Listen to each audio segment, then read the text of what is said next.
Graça e paz, amados queridos irmãos, que Deus continue vos abençoando, fazendo-vos crescer em tudo naquele que é o cabeça, Jesus Cristo. Meus queridos, estamos aqui mais uma vez para juntos compartilharmos um pouco mais sobre a palavra do Senhor, nosso Deus. E hoje nós vamos dar sequência ao assunto que iniciamos falando sobre o amor de Deus. Nós lemos em Colossenses 3 e 14, no primeiro vídeo que fizemos, né? O amor de Deus, parte 1, e hoje iremos falar sobre o amor de Deus, parte 2. E no primeiro vídeo nós tivemos a nossa introdução, fizemos o primeiro ponto, que foi quem é o homem para que Deus o ame incondicionalmente. E hoje iremos falar por que Deus resolveu salvar o homem. Por que Deus resolveu salvar o homem? Pois bem, como o texto base que escolhemos para falar sobre o amor de Deus é Colossenses 3 e 14, nós iremos dar sequência a esse assunto, tentando entender por que Deus resolveu salvar o homem. Falamos no texto próximo passado que o homem tem algo que vem essencialmente de Deus, porque Deus, em sua essência, Deus é espírito, não é? E Deus fez o homem do pó da terra e soprou-lhe, né, nas suas narinas o fôlego, o espírito de vida, deu parte dele para o ser criado. E como filho de Deus, herdamos algo pertencente a Deus. Saímos das entranhas do Espírito, ou seja, das entranhas de Deus, porque Deus é Espírito. Visto que saímos das entranhas de Deus, como filhos de Deus, não é? Como o homem é filho de Deus, Deus procurou de alguma forma resgatar aquilo da qual lhe pertence, porque dele saiu, no caso, o homem. E a Bíblia Sagrada nos ensina, nos fala, nos mostra que Deus amou o mundo, não o mundo, o cosmos, o universo, mas o mundo, homem, pessoas, seres humanos feitos à imagem e semelhança de Deus.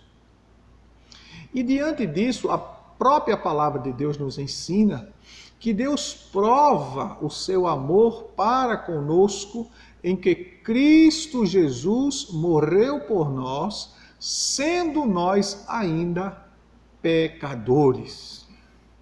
Visto que somos pecadores e Deus provou o seu amor por nós, dando-nos o seu Filho Jesus, para que nós consigamos ter uma ideia da dimensão desse amor, já que saímos de Deus, viemos de Deus, temos a essência de Deus em nós, como seres espirituais, porque mesmo estando em um corpo físico, somos seres espirituais.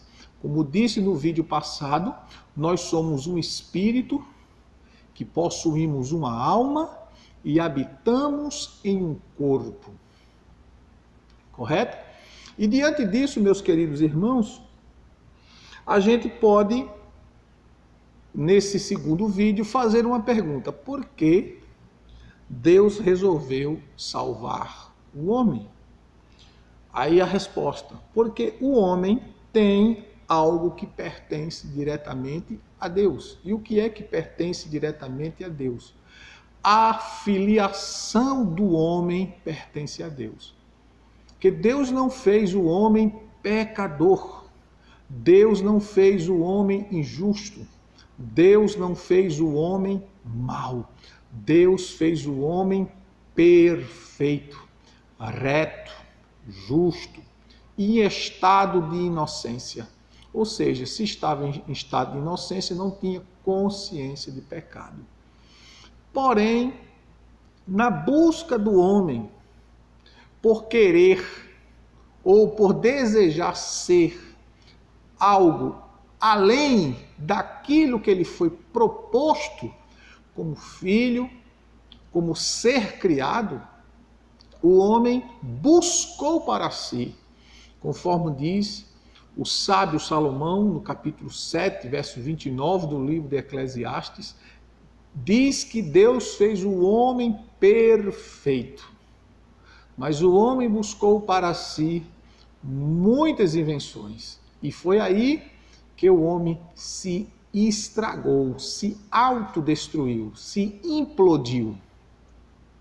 Diante disso, meus queridos, nós podemos perceber que lá no Éden, o ambiente perfeito, criado por Deus. Éden, que se quer dizer jardim de delícias. Uma moradia perfeita, com tudo do bom e do melhor em um ambiente saudável, sem pecado, sem morte, sem dor, sem enfermidades. Porém, o homem caiu no engano de ouvir quem não deveria ouvir. O homem já tinha as instruções, os ensinamentos, as orientações diretas do próprio Deus. Isso é registrado no livro do Gênesis. Deus vinha falar com o homem na virada do dia.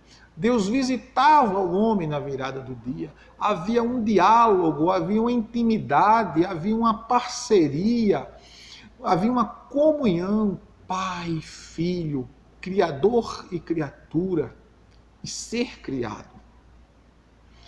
Porém, as determinações de Deus para o homem foram substituídas por ideologias, invencionices, mentiras dadas diretamente por Satanás ao homem, iludindo ao homem e levando a pensar que poderia ser igual a Deus. E o texto sagrado nos ensina que, no engano do sedutor, achando o homem que poderia ser igual a Deus, desconsiderou a orientação divina e passou a ouvir a quem não deveria ouvir. Eu costumo dizer que quando alguém para ouvir um rebelde, ele para ouvir a voz do engano, a voz do mal, a voz do maligno, a voz da mentira, a voz da destruição. Quando o homem parou para ouvir a serpente que estava incorporada por Satanás, ele foi iludido por uma visão de vida que não pertence a Deus e não pertencia ao homem. Porque Deus deu de sua vida para que o homem vivesse bem. Porém, com a queda do homem, como o homem essencialmente tem algo que pertence a Deus, Eclesiastes, no capítulo 12, verso 7, diz o texto sagrado que o corpo volta ao pó de onde veio, mas o espírito volta para Deus que o deu. Então Deus deu o espírito do homem. E como Deus é espírito, o espírito do homem veio exclusivamente da essência de Deus, que é espírito. João cita isso, eu citei isso no vídeo anterior. Deus é espírito. E importa que aqueles que o adorem em espírito e em verdade. Mesmo que estejamos vivendo no estado físico, humanamente falando, com a característica da biologia, da vida, Nós, como seres humanos e seres vivos, vivemos a vida biológica, mas no aspecto espiritual. Ou seja, Paulo, ele diz na carta aos Romanos, no capítulo 5, verso 16, ele diz: andai em espírito, e assim não ireis satisfazer as concupiscências da carne. E quando a palavra de Deus diz andai em espírito, ele não está querendo dizer que você vai andar pelas ruas com as mãozinhas juntas, com a cabeça baixa, orando. Não. Quando a Bíblia diz andai em espírito, ele está falando da palavra viva. João, no capítulo 6 e verso 63, Jesus Cristo disse que as palavras que ele tem nos ensinado, elas são espírito e vida. Então, quando a palavra diz andar em espírito, é andar na palavra, é viver a palavra. Por quê? Porque a palavra de Deus, ela veio diretamente de Deus pelo seu Santo Espírito. O apóstolo Pedro, na sua segunda carta, no capítulo 1, verso 20 ao 22. Segundo Pedro, capítulo 1, verso 20 ao 22, o apóstolo Pedro diz que nenhuma profecia da Escritura foi produzida pela mente do homem, mas homens santos, inspirados da parte de Deus, foi que puderam escrever a Escritura. Paulo, escrevendo a Timóteo, no capítulo 3, verso 16 e 17, de 2 Timóteo 3, 16 e 17, o apóstolo Paulo diz que toda a Escritura, ela é divinamente inspirada e proveitosa para ensinar, repreender, admoestar a todos os homens, a fim de que eles possam viver uma vida de acordo com o Espírito Santo. Porque a palavra de Deus, ela é espírito e vida. Repetindo o texto do capítulo 6, verso 63 do Evangelho de João. Então, diante disso, meus queridos, por que Deus resolveu salvar o homem? Porque o homem tem algo que pertence a Deus. O homem tem um espírito que veio de Deus. Deus, como Pai, ele não abandonou aquilo que ele fez, aquilo que ele criou, aquilo que ele gerou. Porque Deus não precisava criar o homem, não. Deus é autossuficiente. É um ser independente, que não precisa de ninguém nem de nada. Mas como Deus é um ser suficiente, independente e que não precisa de ninguém, mas ao mesmo tempo Deus é um Deus amoroso. É um Deus de amor. É um Deus que tem prazer de comungar, de partilhar da sua glória. A palavra de Deus diz em 1 João, no capítulo 4, verso 9 e verso 10, diz que ele nos amou primeiro. Mesmo que nós não o tivéssemos ou não tenhamos o amado, ele nos amou primeiro. Por quê? Porque ele nos amou porque ele já nos conhecia. E nós não o amamos ou não o amávamos porque nós não o conhecíamos. Porque Deus, ele não é levado pelo tempo, ele não se desgasta. Ele não muda.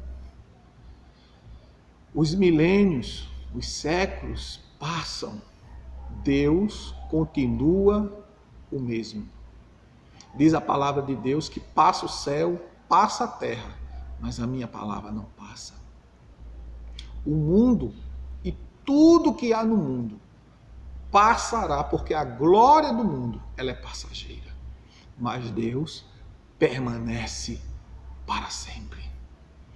A Bíblia diz que para o Senhor um dia é como 1000 anos, e 1000 anos como um dia. Ou seja, exatamente este dia que nós estamos aqui vos falando, Deus já o havia visto há milênios atrás. Deus já o havia visto, já o havia visto. Porque para ele o tempo não passa, ele não envelhece, ele não se cansa, ele não se fadiga. Pelo contrário, é ele que renova a força daquele que não tem nenhum vigor.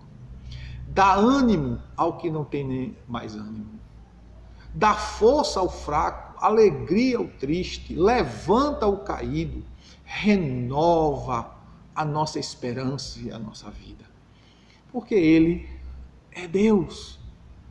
Nós, os homens, estamos fadados a errar, a falhar, a pecar.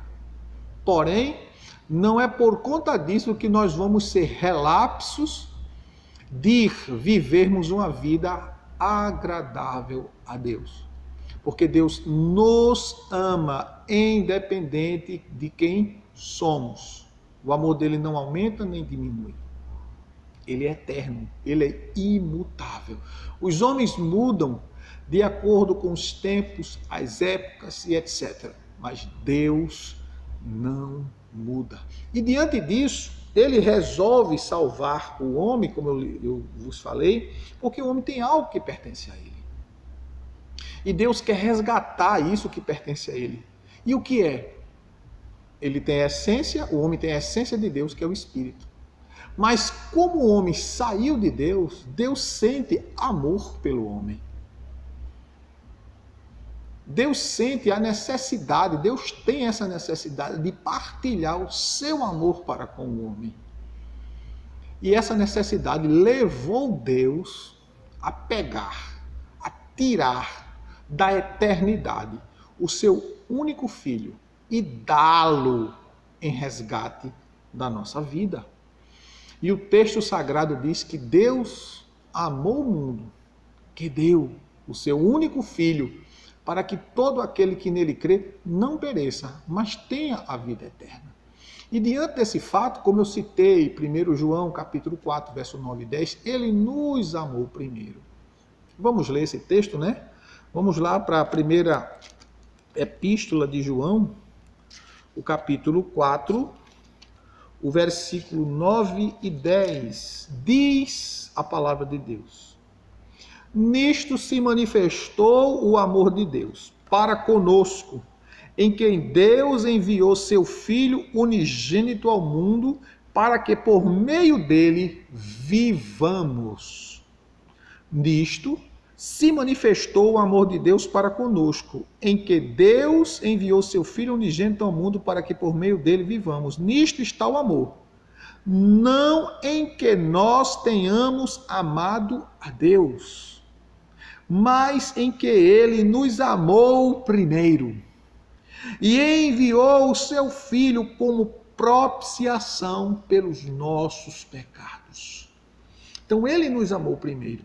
Por que a expressão do João, do apóstolo João, diz que ele nos amou primeiro?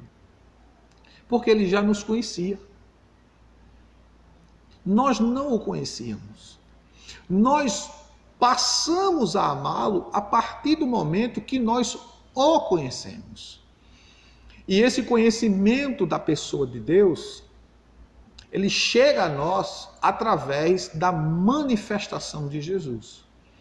O escritor aos Hebreus diz que Deus antigamente falou aos pais pelos profetas, mas agora, nestes últimos dias, a nós nos falou pelo seu Filho, a quem constituiu o herdeiro de tudo.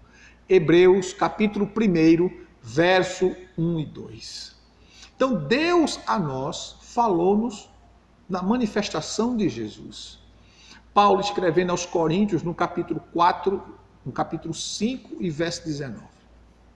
Deus estava encarnado Cristo, Deus estava em Cristo, reconciliando consigo o mundo e não lhes imputando os seus pecados, mas trazendo a nós o ministério da reconciliação. Deus, que é Espírito, se manifestou em carne através de Jesus. Tomou a forma humana. O apóstolo Paulo, escrevendo na carta aos Filipenses, no capítulo 2, verso 5, ele diz que haja em vós o mesmo sentimento que houve em Cristo Jesus. Isso é uma expressão maravilhosa. E diante dessa expressão de que Paulo diz que nós devemos ter o mesmo sentimento em que houve em Cristo Jesus, presta atenção nessa frase.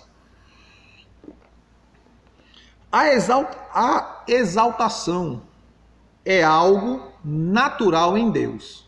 A exaltação é algo natural em Deus.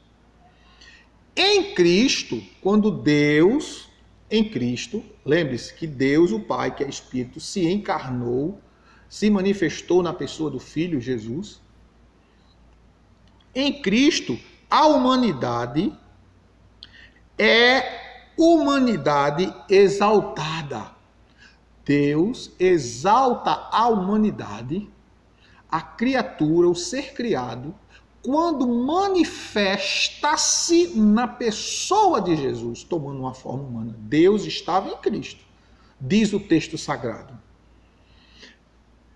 Em Cristo, a humanidade é humanidade exaltada, assim como a divindade é divindade humilhada. Deus humilha-se a si próprio para que a humanidade seja exaltada na pessoa bendita de Jesus. Nisto, a humanidade é exaltada com a humilhação da divindade. É lindo, né? O que Deus fez por nós. E o texto sagrado, que é bom você que está acompanhando, anotar os textos e você ler, analisar cada palavra que estou dizendo, porque o nosso propósito aqui, quando estamos falando, estamos ensinando, não é autopromoção, não. Pelo contrário, é divulgar a palavra da forma como ela é, a fim de que possamos produzir fé genuína, fé cristocêntrica, não uma fé antropocêntrica, mas uma fé cristocêntrica, uma fé vívida no Deus vivo e verdadeiro, o único Senhor, Salvador e doador da vida. Pois bem, nesse contexto que nós fizemos a pergunta, por que Deus resolveu salvar o homem tem algo que pertence a Deus, que é o Espírito que veio de Deus, que saiu das entranhas divinas. Segunda coisa é porque Deus amou o homem. Primeiro, antes que o homem o amasse, Deus já o amava, porque a criação do homem já estava no coração de Deus. Visto que Deus não precisa do homem, Deus não necessita do homem, mas Deus sentiu a necessidade de comungar, é tanto que todos os dias ele ia conversar. Final do dia, quando ele terminava de conduzir, de administrar o universo, porque Deus trabalha. Deus tem negócio com quem gosta de trabalhar. Imagine você sustentar toda a estrutura deste universo. Cada estrela, cada planeta no seu sistema, o sistema solar, tudo o que envolve o universo, rotação, translação, sustentação de todas as coisas, atmosfera, controle dos mares, controle dos rios, não é? Porque até o próprio oceano, diz a palavra de Deus, que o Senhor determinou para ele ir até determinado lugar e não mais adiante. Os peixes do mar, as aves dos céus, os répteis da terra, os homens, mesmo que os homens tenham o domínio, o controle de muitas coisas, tudo está sob a permissão de Deus. O proverbista Salomão, no livro de Provérbios, no capítulo 21, ele diz que o coração das autoridades, que o coração do rei está na mão de Deus e ele inclina para onde ele quer. Ou seja, Deus controla, Deus domina a história. Ele não foge à sua responsabilidade de Senhor, de Criador, de sustentador de todas as coisas. Meus queridos, e diante disso, como Deus ele nos amou primeiro, ele se manifesta em Jesus para que com a manifestação dele em Cristo desperte não só o povo de Israel, para quem Jesus veio. Veio para os seus, mas os seus não receberam. Mas a todos quanto receberam, deu-lhes o direito de se tornarem filhos de Deus. Ou seja, quando Cristo se manifestou, Deus estava na pessoa de Jesus, manifestando o amor, para que através dessa manifestação os homens pudessem conhecer a plenitude do amor de Deus, pudessem entender verdadeiramente o que significa amar. E nesse sentido mais pleno de expressão de amor, ele deu, ele doou, ele tirou de si para trazer de volta aquilo que ele mais ama, que é o ser criado à sua imagem e semelhança, ou seja, o homem que tem parte da sua essência divina, a essência espiritual. Somos um espírito que possuímos uma alma e habitamos em um corpo. E diante disso, meus queridos irmãos, Deus, ele procura resgatar o homem na pessoa de Jesus, fazendo assim uma ligação, uma ponte, e apontando este caminho a fim de que o homem consiga perceber a manifestação de Deus na pessoa de Jesus. E quando o homem consegue perceber isso, entender isso, compreender isso pela ação do Espírito Santo, porque o pecado, a desobediência, a rebelião, provocou no homem um comportamento de se voltar, de rejeitar, de não querer ouvir nada com relação a Deus. Por isso que a palavra de Deus diz que o Espírito Santo é ele que convence-nos de quem somos. É ele que nos mostra que precisamos nos arrepender, confessar e abandonar os nossos pecados. O proverbista Salomão diz que aquele que confessa e deixa alcança a misericórdia de Deus, mas aqueles que encobrem as suas transgressões nunca prosperará, não vai progredir em uma vida com Deus. Porque por mais que o homem fale em Deus, por mais que o homem diga que acredita em Deus, se ele não se submete a Deus, é vã a sua palavra, é vã o que sai da sua boca.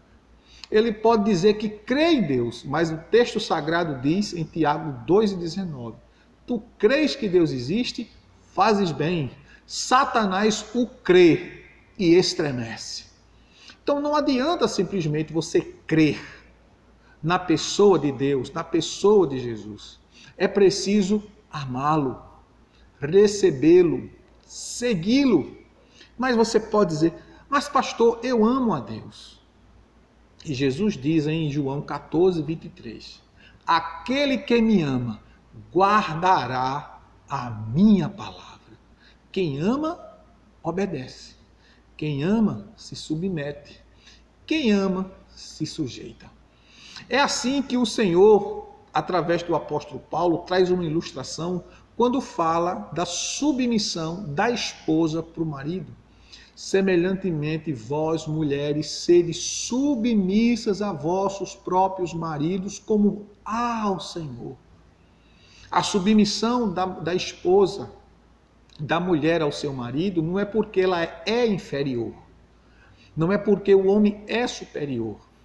Ela se submete ao marido, à liderança do marido, por causa do Senhor.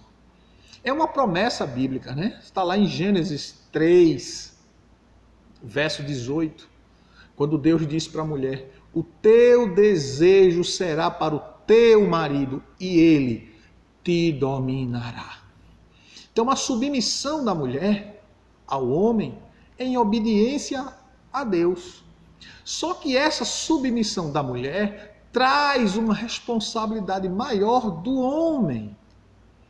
Não é? Vamos ver lá em Efésios capítulo 5, versos 22 em diante.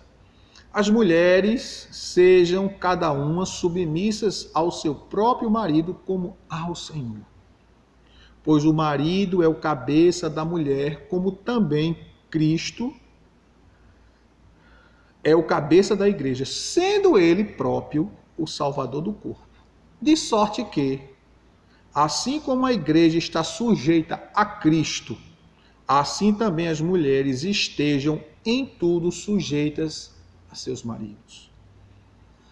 Maridos, amai vossas mulheres como também Cristo amou a igreja e a si mesmo se entregou por ela, para a santificar, purificando-a com a lavagem da água pela palavra, a fim de apresentá-la a si mesmo, igreja gloriosa, sem mácula, nem ruga, nem coisa semelhante, mas santa e irrepreensível.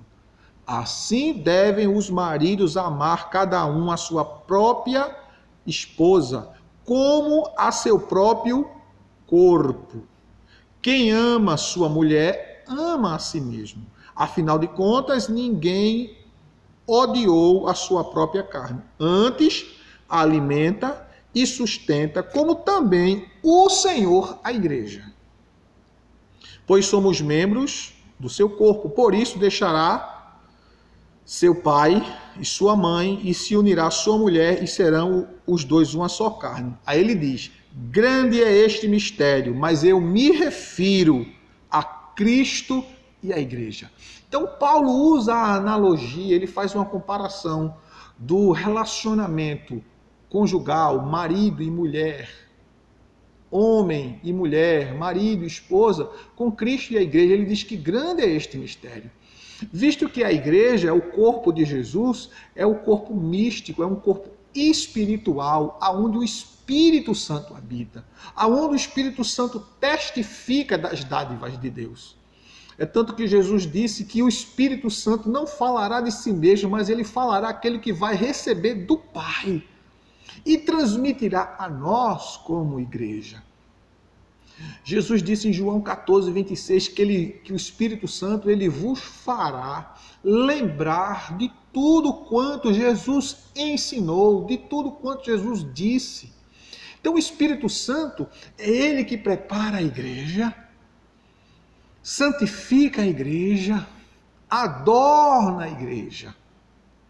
E nessa analogia que ele faz entre marido e mulher, ele fala do cuidado que deve ter do marido com a esposa e da submissão da esposa para com o seu marido, fazendo uma comparação. Vós, mulheres, sede submissas aos vossos maridos como ao Senhor. Paulo, escrevendo a Tito, ele traz uma palavra muito forte sobre isso, no capítulo 3, ou capítulo 2, que diga de Tito, carta do apóstolo Paulo a Tito, por favor. Ele diz, capítulo 2, tu, porém, fala o que convém à sã doutrina, exorta os velhos a que sejam temperantes, respeitáveis, sensatos, sadios na fé, no amor e na consciência. As mulheres idosas, semelhantemente, sejam sérias no seu viver, como convém às santas, não caluniadoras, não dadas a vinho, mestras no bem. Então poderão ensinar as mulheres mais novas a amar seus maridos e filhos, a serem sensatas, honestas, boas donas de casa, bondosas, submissas a seus maridos, para que a palavra de Deus não seja envergonhada, difamada, escandalizada. O texto é claro, Tito 2, 1 a 5. Então, quando a gente fala de submissão da mulher ao marido, nessa analogia, nesse paralelo do apóstolo Paulo, essa submissão, ela traz cuidado, zelo, responsabilidade cai sobre o homem.